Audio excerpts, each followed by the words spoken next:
The curse of Canaan is more of a prophecy than it is a curse. And it helps us understand how God went from having one covenant with all mankind to one covenant with a chosen family. So what was the curse of Canaan? Well, in Noah's family, there were three sons: Shem, Ham, and Japheth. Remember those names because they're going to become important in a second. And the story goes that Noah gets drunk one day and he passes out naked in his tent. And Ham, the father of Canaan, saw the nakedness of his father. Stop there. You see, saw the nakedness is a very ambiguous term. And remember, back in this day, the Bible didn't have as much vocabulary as we do today for certain acts. So to understand what they mean by saw the nakedness, we have to look for some clues. And the first clue is trying to see where saw the nakedness is applied in different parts of the Bible. For example, in Leviticus, saw the nakedness is talking about how it is wrong to uncover the nakedness of a family member. It's implying illicit sexual relations there. Ezekiel 16, it also talks about how adultery is to uncover someone's nakedness.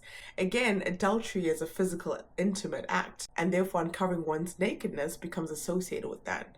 So that's clue number one. So it wasn't just Ham saw that his dad was naked and was like, oops. It was that Ham actually did something, a physical act, when he saw his father's nakedness. The second clue is in Noah's reaction. It says Noah woke up and he knew what Ham had done.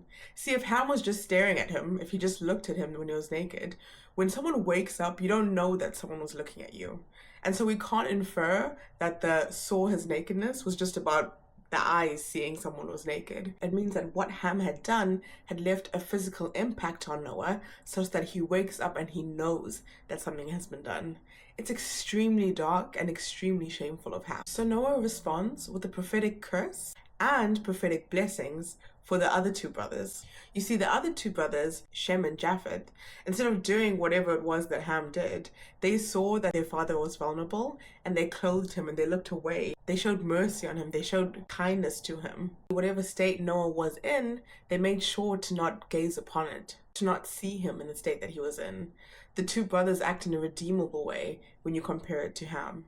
And so Noah's curse is this. He says, "Cursed is Canaan, and a servant of servants you will be." Now, a curse isn't, what we're used to when we watch movies. It's not like some spell that you put upon someone and they're cursed for life. A curse is more a statement of judgment, and in this place, more of a prophetic statement, i.e., you are going to be cursed. You are going to be without blessing. Blessing is the contrast to curse.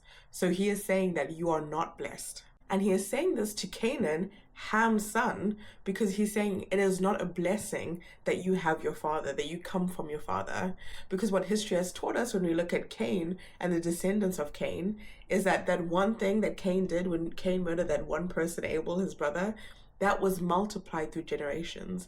And if you look at Canaan and you look ahead, and this is why it's a prophecy, if you look ahead, you go from Ham's illicit act upon his father to the Canaanites building Sodom and Gomorrah, the biggest city of predation. It's some of the most perverse and dark practices in that city, such that God turns it to salt. So in a sense, Noah was right, not because his word and his curse made it so, because Noah knows the consequences of when parents fail to fix the darkness within themselves, and it ends up being continued through the children and their children's children, the generational habits that just multiply. Noah also says, "Blessed is the God of Shem, and may Canaan be his servant."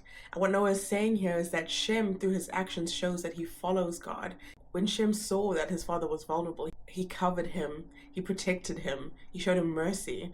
All of these are qualities that are reflective of the image of God. And he is saying, Canaan, the son of Ham, it is better that you serve Shem, i.e. that you are a servant to Shem who serves the Lord. It is better that he is your authority than having Ham as your authority. And why is it prophetic? Well, from Shem's line, we read in Genesis 11 that from Shem comes Abraham.